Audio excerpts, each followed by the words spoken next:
they're wrapping up right now, Jeannie, and they've made several points. Of course, they outlined the massive scale of this operation that has been going on in Gaza with more than 20,000 people killed now. That's 1% of the entire population in Gaza. And that's, of course, to buff up their claim that this is an act of genocide, which is targeting an entire group or a part of a group based on their ethnicity, religion, or nationality, and that is what they say is happening in Gaza. Now, I think two really important points that came out of today. One is that they brought up a lot of the things that politicians and ministers in Israel have been saying about wiping out Gaza, making biblical connotations about wiping out entire people.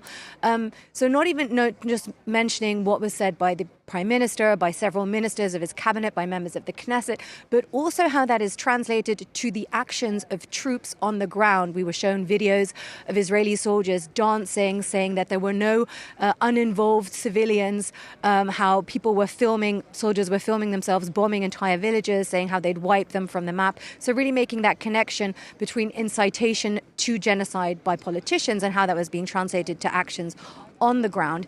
And another important point is those humanitarian measures which Israel keeps bringing up. For example, the evacuation orders that were given at the start of this campaign. That measure, because of its scale, South Africa says was genocidal in nature. This call for 1 million people to move within 24 hours, including people who were in hospitals, babies that were just born. They say that call was genocidal in nature. Now, of course, this court is not ruling on whether this was genocide. That is a process that will take years. But they are going to rule on these provisional measures that South Africa has asked for, which includes, of course, the ending of this campaign. They say this needs to stop now to prevent more irreparable harm being caused to the Palestinian people in Gaza, more deaths occurring.